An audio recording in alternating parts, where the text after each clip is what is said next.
And welcome to the Core Connection. I'm Mira Rubin here with you on Enlightened World Network.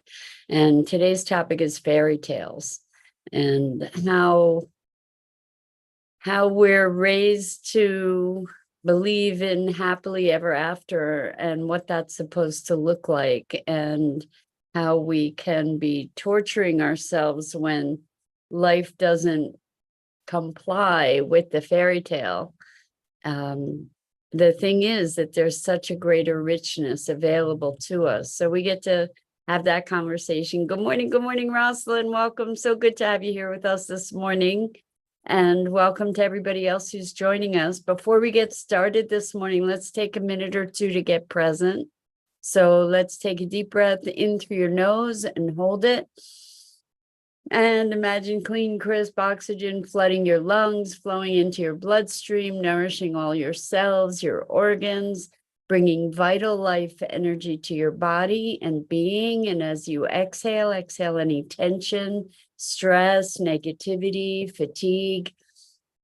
And now let's take another deep breath in through your nose and hold it. This time, imagine brilliant, bright light, lighting you up from the inside out, illuminating, electrifying, and energizing all your cells, your molecules, your electrons, creating a brilliant beam of light from your heart out into the world. And as you exhale any remaining tension, stress, negativity, fatigue. And now let's press our palms together and vigorously rub your palms together. Feel the tickling, the tingling, the energy, the friction. And when you stop rubbing them together, feel that buzzing, that sensation of energy, and allow all those sensations to bring you present right here, right now, into this remarkable physical form that enables you to experience life. So welcome. And so we're talking about fairy tales. This conversation came out of a conversation with a client around wanting the happily ever after. And the thing about that is that the happily ever after looks a very specific way, at least for this person. And, you know, we're schooled in fairy tales.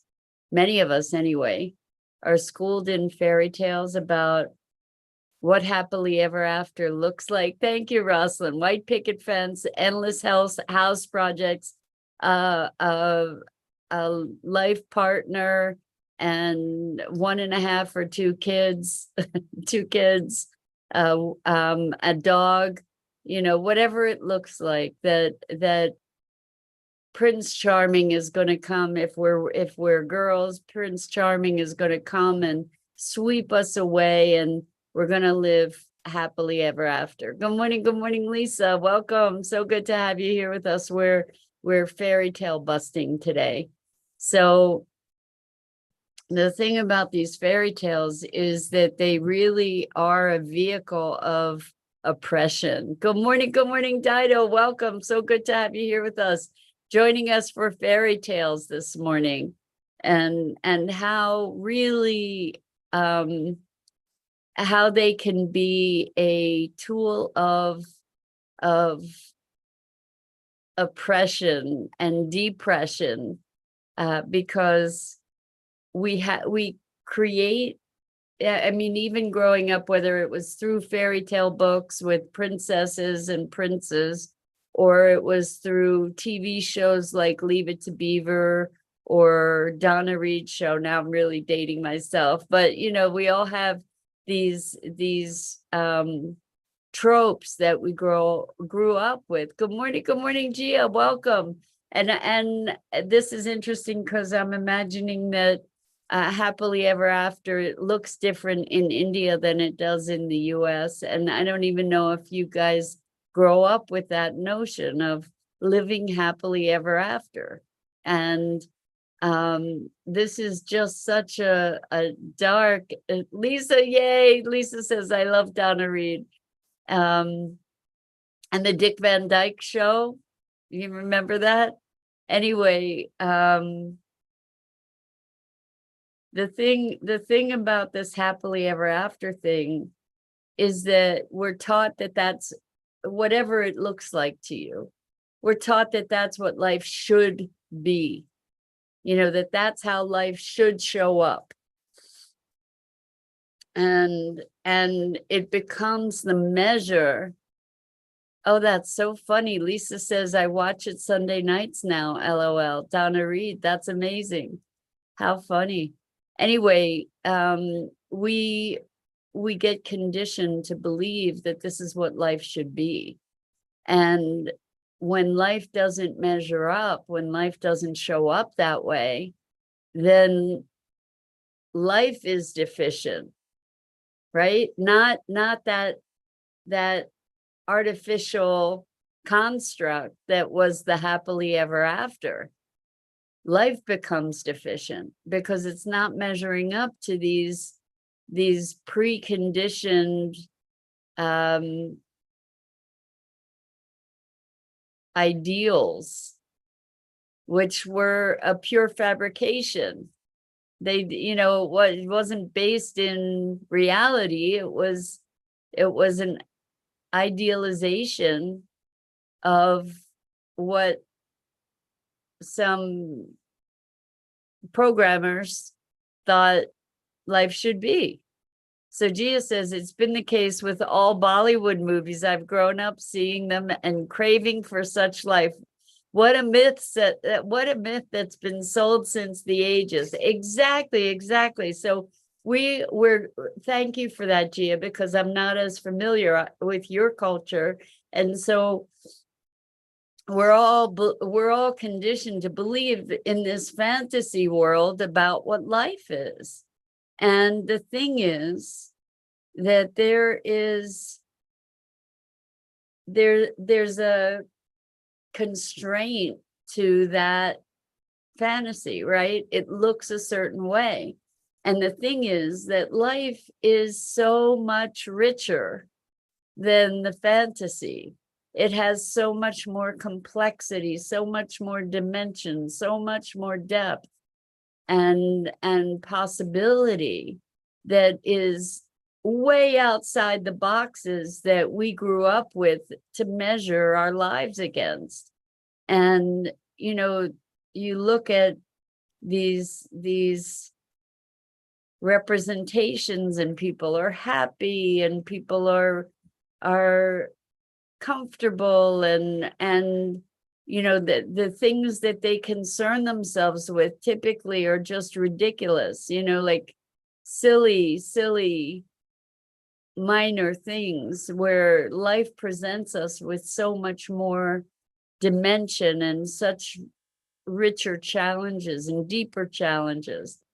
And the thing is, it was really interesting with this client. It was really clear that there was this little girl in her that just wanted the happily ever after. And whenever life started looking like that, she'd go full blown into the fantasy.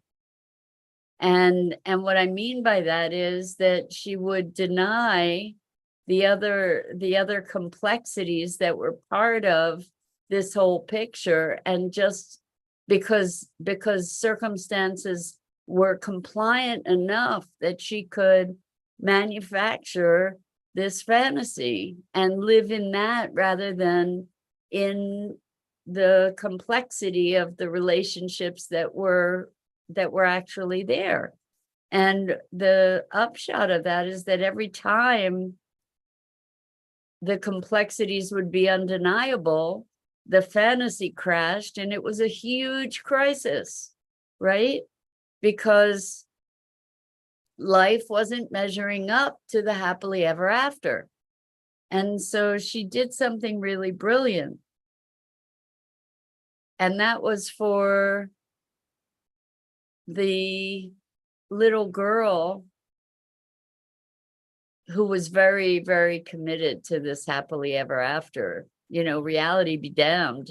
She was going to have her happily ever after, no matter how she had to twist the facts. what was awesome was that she transformed it to happier ever after. And that made a profound shift for her. Happier ever after. And so that kind of, in its way, freed her from the constraints of that previous dynamic that looked a very specific way, because she did get to realize that there's a richness of possibility that the happily ever after never even imagined, and that happier ever after left space for those other magnificent possibilities to emerge. So Rosalind says it may have any area of life, relationships, jobs, residence, or health. And absolutely, it can show up everywhere where we adopt a fantasy and then we measure ourselves against it, and it may be like watching advertisements of beautiful people living this magical life on television, or wherever we're getting our media and seeing advertisements and seeing this idyllic, like look at the commercials for different medications, and you see this fuzzed out image, this soft image of people running through fields and celebrating, and like that's what life is all about. Hopefully we have those moments in life. Hopefully we get to celebrate and enjoy elements of life, but we all know that life is more than that, and that our growth and our consciousness and our depth and dimension comes from an experience that runs a gamut of emotion and experience. Lisa says that's going back to having an ideal that doesn't exist. Oh my gosh, that's exactly the case. So when we look at how a family should be, how relationships should be, wherever that idea came from, it's not reality. It's not reality. It's a fabricated ideal that doesn't exist. And when we measure life against, I've had multiple clients that have had this exact issue, is measuring life against this ideal that doesn't exist. I want to be happy all the time. I want to be happy all the time. Or I want this relationship where it's sunshine and roses, and as another client of mine would say, rainbows and unicorn farts. I mean, it's such a soul-sucking dynamic to create this illusion or to nurture this fantasy about how life should be, and then beat ourselves up and beat up the people around us when the reality doesn't measure up to the fantasy. Like, talk about the definition of crazy. We are probably all familiar with the definition of crazy that says insanity, that says, insanity is doing the same thing over and over and expecting a different result. Well, definition of insanity is creating a fantasy and then measuring life against it, and being self-punishing and punishing of others when life doesn't match up with the fantasy. Like, wow. And we do it. This is how it should be. Things should be different. Lisa says, there's something to choose happiness. I would suspect people who expect these things don't really create the life that they want. Exactly. Exactly. So, what happens when we have this idea of how it should be, and when life doesn't measure up, then we get to be the victim, right? We get to be powerless. And isn't there so much more richness and power and possibility in choosing how we interact with life, in choosing in a given moment to choose happiness, in choosing in a given moment to let go of something that we're generating pain around over and over and over again. Isn't there power in choosing to refocus our attention, to shift our perception consciously and deliberately, rather than being at the effect of the way the wind blows and all the circumstances in our lives, rather than having all those circumstances shaping our experience. I'm miserable today. This happened, the weather is awful, so I feel terrible today. Oh, it's sunny today, so I feel great. That's madness, right? Like we are intelligent beings that have the ability to be creating our experience through deliberate, intentional focus and attention and awareness. And how crazy is it to be at the effect of the weather? And I guarantee we all know somebody who is, right? Maybe intimately, I don't know, So Rosalind says, in this life stage, allow relationship with true essence to deepen and blossom, to follow your own authenticity, freedom to learn, explore, and do and be. Absolutely, Rosalind. That's where we gain our sovereignty. That's where we gain our expression. That, through these choices to deepen our relationship with our essential being, that's where our authenticity comes from. That's where the happily comes from, right? Or the happier comes from.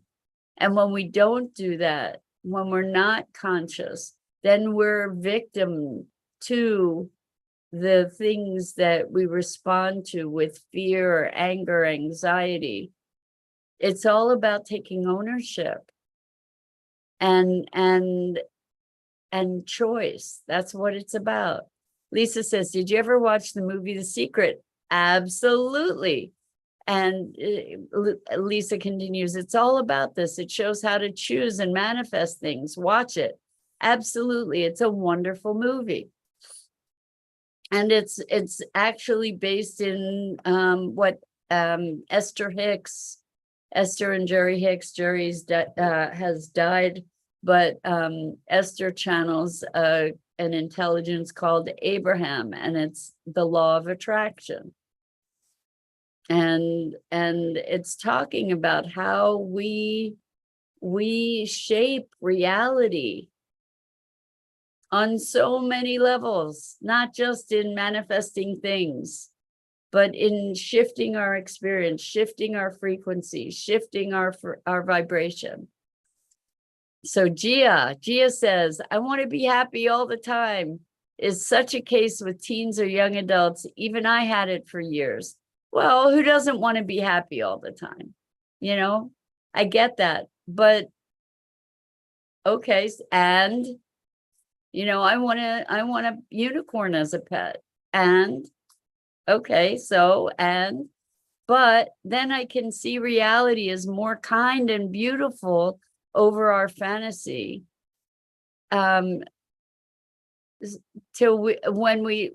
we stop beating ourselves and learning to stay present. Exactly. Like there is so much wonder and magic in the world that we can be present to when we allow ourselves to, really be present. There's magic and all kinds of possibility. So Gia goes on, I wonder if we could ever live happily in our heads, believing that fantasy world. Why would there be so much of creativity, professions, relationships, et cetera, et cetera? We need to learn to live out of our head, and that's hard. That's hard. Easy to be said. Easier to be said than done for some of us, but happens through consistency, and then it flows. Exactly. Being present. That's when we get to experience the magic of the world, for sure. Good morning, Elaine. Wonderful to have you here with us. Welcome.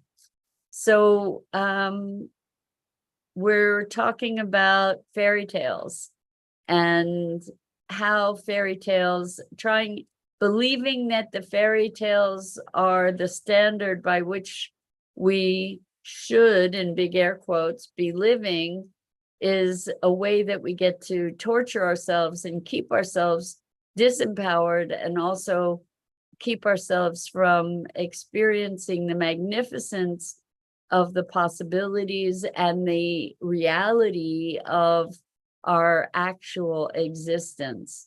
Lisa says, I proved it to myself when I got my new house. Exactly. Beautiful. A positive and a grateful mindset is mandatory. If you have a defeatist life and perception, that's exactly what you get.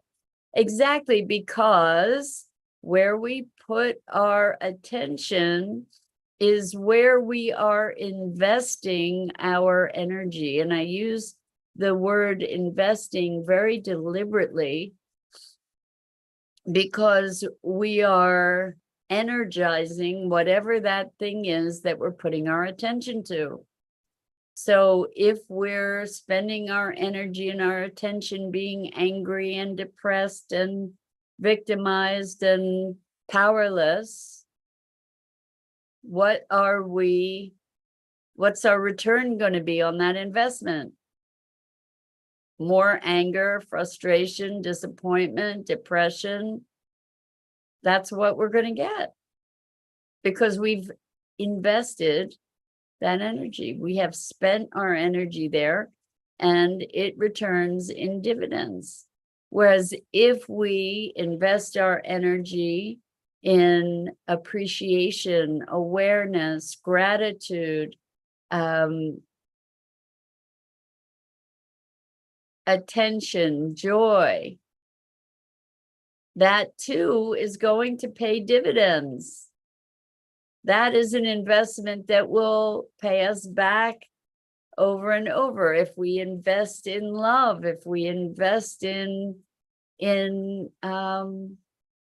presence, if we put our energy there, it feeds back to us. Lisa says you can be bitter or you can be better. That's quite a wonderful, wonderful observation, Lisa. Thank you for that. And Elaine says, have a present now, love. Or have a present now, love. So there is a gift in the present. We give ourselves the present of the present. We give ourselves the gift of the present when we are present, the gift of presence. So that is really what we're looking at, rather than, so we talk about living in the past or living in the future. This fairy tale is a whole different ballgame, because that's living in a completely fabricated world, right?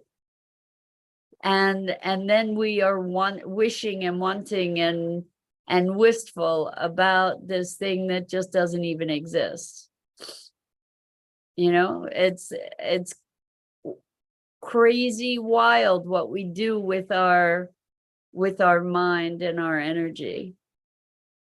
And so perfectionism is also this kind of fantasy.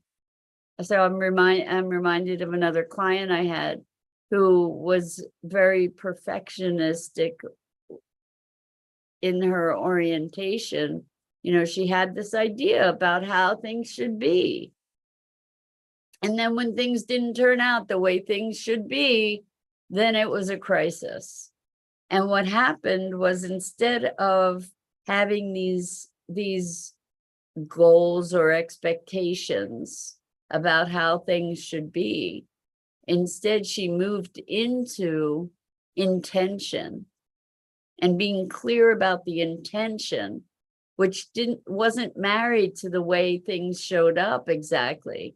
It allowed for things to unfold and blossom in their own right. And so the power of intention allows us the freedom to focus our energy, and in a way that's expansive and life affirming and dynamic, rather than expectation, which has a rigidness about it. And either expectations are met or they're not. And whereas intentions, we can keep reaffirming the intention. And the way that it gets expressed is fluid, right?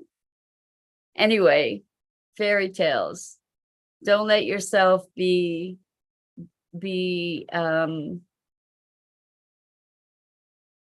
controlled, dominated by a fantasy that doesn't exist.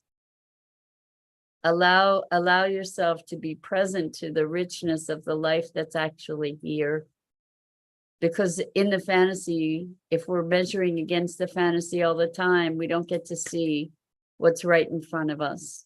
So Rosalind says, so no attachment to the outcome, but holding the vision, permission to allow desire, dream without the story, and have the foundation to create. I love that, Rosalind. So the intention is something that persists. The outcome, an outcome is kind of an endpoint, right? So there are byproducts, there are results that show up along the way that are byproducts, but the intention is something that is bigger, that can weather whatever the outcome is in this moment to get to whatever is emerging. And with that, I have to run. So lots and lots and lots of love to you. Thank you so much, all of you, for being here, for engaging. I can't tell you how deeply I appreciate our time together. And I'm Mira Rubin. This is the Core Connection, and I go live here on the Enlightened World Network Facebook page and YouTube channel each weekday morning at 9 a.m. Eastern. And I invite you to please check out the other wonderful programming on the Enlightened World Network Facebook page, EWN One with the Earth, Enlightened World Living. And until next time, so much love to you. And Dido says, such a profound distinction of expectations versus intentions. It's a world of freedom. That's the difference between the two, Dido. Thank you so much for that. And thank you all. I hope to see you again here really, really soon. And until then, so much